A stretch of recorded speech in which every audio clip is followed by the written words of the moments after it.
옛날 옛적 세상 저편에 작은 마을이 있었습니다. 이 마을의 이름은 은공 마을이었고 마을 사람들은 굉장히 친절하고 서로 돕기를 좋아했습니다. 그러나 마을에는 고작 한 가지 문제가 있었습니다.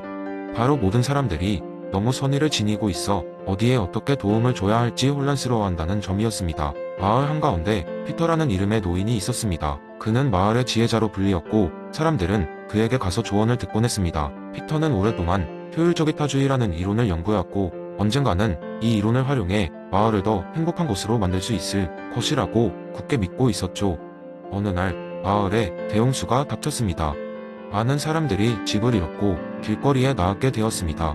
사람들은 서로 돕기 위해 기부와 자원봉사를 시작했지만 어디다 자원을 집중해야 할지 몰랐습니다. 어떤 사람은 아이들에게 음식을 주고 다른 사람은 노인들에게 담요를 나누어 줬고 또 다른 사람들은 부서진 다리를 고치기 시작했습니다. 하지만 이런 노력이 각각 개별적으로 진행되다 보니 마을 전체적으로는 큰 효과를 보지 못했습니다. 피터는 이 상황을 보고 자신의 이론을 적용해 보기로 했습니다. 그는 마을 사람들을 한자리에 모아놓고 말했습니다.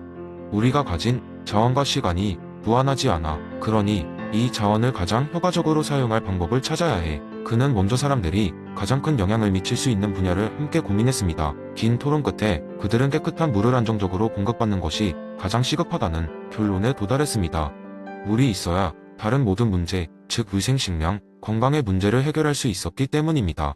피터는 사람들을 조직하여 우물을 파고 물의 흐름을 제어하는 수로를 만드는 프로젝트를 시작했습니다. 마을 사람들은 각자 자신의 능력과 자원을 이 프로젝트에 집중했습니다. 목수들은 수로를 만들기 위해 톱과 망치로 나무를 가공했고 농부들은 땅을 고르고 파는 작업을 했습니다. 아이들은 작은 손으로 돌을 운반하고 예술가들은 사람들의 사기를 높이기 위해 우물 주변에 아름다운 벽화를 그렸습니다. 그리고 몇 주 후 마침내 깨끗한 물이 마을 전체에 흐르게 되었습니다. 매일의 생활이 조금씩 회복되기 시작했으며 건강과 위생 상황도 크게 개선되었습니다. 사람들은 피터의 이론이 정말로 효과적이라는 것을 깨닫고 그에게 큰 감사를 전했습니다. 행복마을은 대홍수를 극복하면서 효율적 이타주의가 단지 이론에 그치지 않고 실제로 삶에 커다란 변화를 가져올 수 있음을 몸소 증명해 내었습니다. 피터는 그 모습을 보며 자랑스러워했습니다. 그리고 여전히 그의 이론을 연구하며 다음에 마을이 직면할 새로운 도전을 어떻게 해결할 수 있을지 생각하며 매일 새로운 계획을 세웠습니다. 그리하여 행복 마을의 사람들은 효율적 이타주의를 통해 자신들의 삶을 계속해서 더 나아지게 만들었습니다. 그리고 이 이야기는 그들이 마음속에 오래도록 남아있다심이 어떻게 세상을 변화시킬 수 있는지를 보여주는 환상적인 예시가 되었습니다. 두 번째 이야기, 한 번은 작은 마을에서 의도라는 신비로운 개념을 둘러싼 흥미진진한 사건이 있었습니다.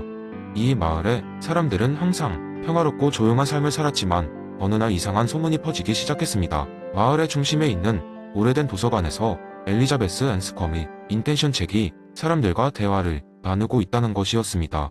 이 도서관은 아주 오랜 역사를 가지고 있었고 그 안에는 많은 귀중한 철학책들이 가득 차 있었습니다. 하지만 사람들이 책과 대화를 한다니 도무지 믿을 수 없는 일이었죠. 그렇지만 호기심 많은 몇몇 주민들이 그 소문을 확인하고자 도서관을 찾아갔습니다. 그렇게 모인 사람들 앞에서 정말로 인텐션 책이 천천히 빛나기 시작하더니 은은한 목소리로 말을 걸어오는 것이었습니다.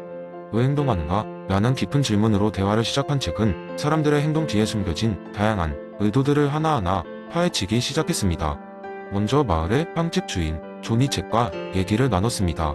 그는 매일 아침 이른 시간에 일어나 맛있는 빵을 구워 마을 사람들에게 제공했습니다. 책은 존에게 물었습니다. 존, 그렇게 매일 아침 일찍 일어나 빵을 굽는 거죠? 존은 잠시 생각하다가 대답했습니다. 사람들이 좋은 아침을 맞이하는데 내가 만든 빵이 도움이 된다면 행복하니까요. 책은 그의 대답을 듣고 한마디를 덧붙였습니다. 당신의 의도는 단순히 빵을 파는 것이 아니라 사람들에게 기쁨을 주기 위함이군요. 그것이 바로 당신의 행동을 빛나게 하는 의도죠. 다음으로 마을의 의사인 메리가 책과 대화를 나눴습니다. 그녀는 언제나 환자들에게 친절하고 헌신적이었죠. 책이 물었습니다. 메리, 당신은 왜 이렇게 헌신적으로 환자를 돌보는 거죠? 메리는 잠시 자신을 돌아보며 대답했습니다. 사람들이 건강해지는 것을 보는 것은 세상에서 가장 큰 보람이니까요. 책은 미소 지으며 말했습니다. 당신의 의도는 단순히 치료하는 것이 아니라 삶의 질을 향상시키고자 하는 깊은 욕망이군요. 그것이 당신의 행동을 더욱 의미 있게 하는 것이지요. 이처럼 인텐션 책과의 대화는 마을의 사람들 각자의 삶에 대한 의도를 깊이 들여다보게 만들었습니다.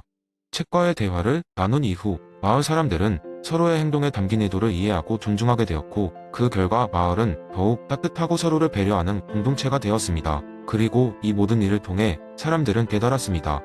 행동 뒤에 숨겨진 의도가 얼마나 큰 영향을 미치는지, 그리고 서로의 의도를 이해하는 것이 얼마나 중요한지를 말이죠.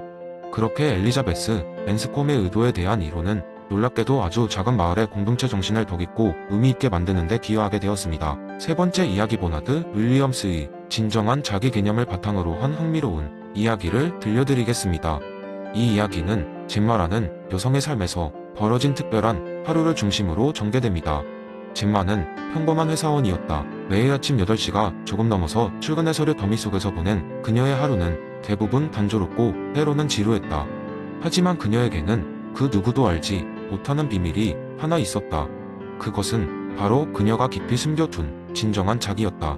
회사에서 그녀는 완벽한 직원, 충실한 팀원이었지만 퇴근 후 집으로 돌아오면 진정한 그녀는 꿈을 향해 나아가고 있었다. 젬마는 사실 요리를 사랑했고 언젠가는 자신의 작은 카페를 열겠다는 목표를 품고 있었다.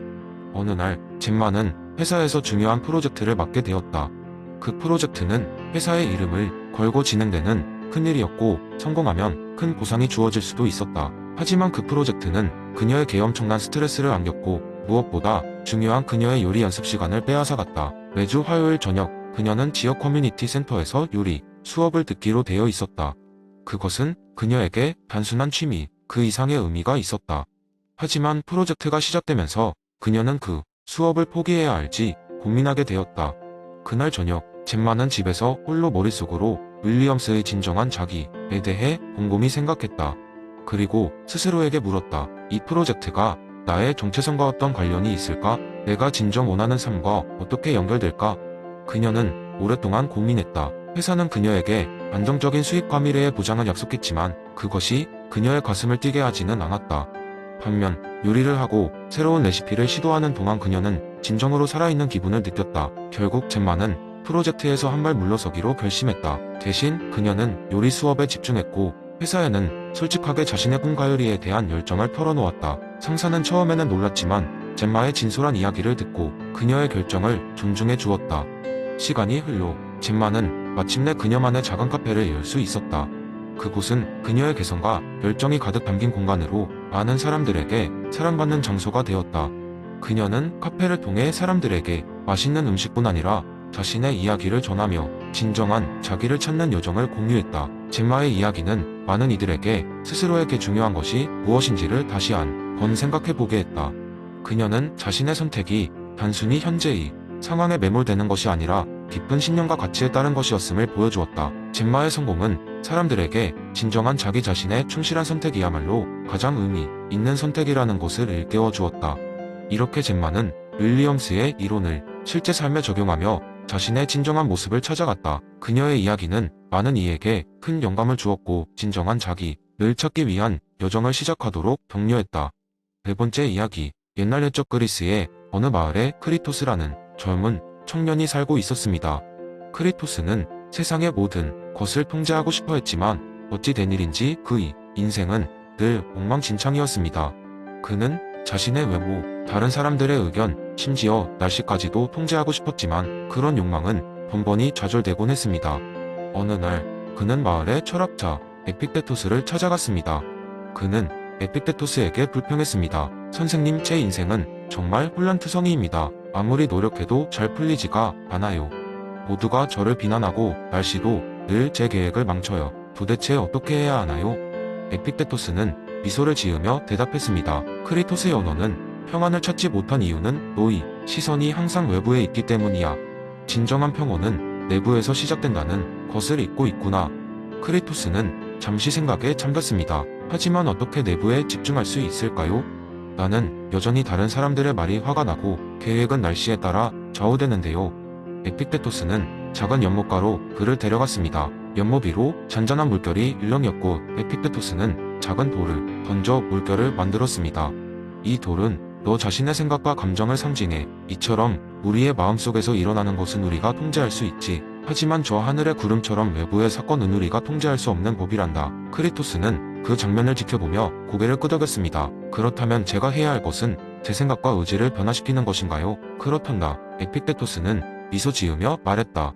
시간과 노력이 필요하겠지만 스스로의 생각과 감정을 다스리는 법을 배운다면 외부 세계는 더 이상 너를 괴롭히지 못할 것이야. 그날 이후로 크리토스는 에픽테토스의 가르침을 따르기 시작했습니다. 그는 날씨가 비록 그의 계획을 망쳐도 그럴 때마다 신경 쓰지 않고 창의적인 방법을 찾아냈습니다. 사람들의 비판이 들려올 때면 그는 혼잣말로 웃으며 되뇌었습니다. 그건 그들의 생각이지 내가 아닐세. 시간이 흐르면서 그는 많은 것을 배웠습니다. 타인의 의견에 연연하지 않고 자기 자신을 더욱 사랑하게 되었으며 그의 내면의 평화는 점점 다른 사람들에게도 퍼져나갔습니다. 마을 사람들은 그가 변화한 모습을 보며 감탄했고 심지어 그를 따르기 시작했습니다. 결국 그의 삶은 생각보다 훨씬 풍요로워졌습니다. 통제할 수 있는 것과 없는 것을 구분할 수 있게 된 덕분이죠. 그리고 그는 에픽테토스의 가르침을 통해 진정한 행복을 찾을 수 있었습니다. 마을에서는 그의 이야기가 전해지며 이렇게 마무리되었습니다. 크리토스는 모든 것을 통제하려 하다가 자신을 통제하는 법을 알고 나서야 진정한 평화를 찾았다. 이렇게 에픽테토스의 이론은 크리토스를 변화시켰고 그의 이야기는 오랫동안 마을 사람들에게 큰 교훈이 되었습니다. 그리고 지금까지도 그 마을에서는 사람들이 스스로의 내면에 집중할 수 있도록 서로를 격려하고 있습니다. 이는 에픽테토스의 가르침이 인간의 삶에 얼마나 깊은 영향을 미칠 수 있는지를 보여주는 재미있는 일화입니다.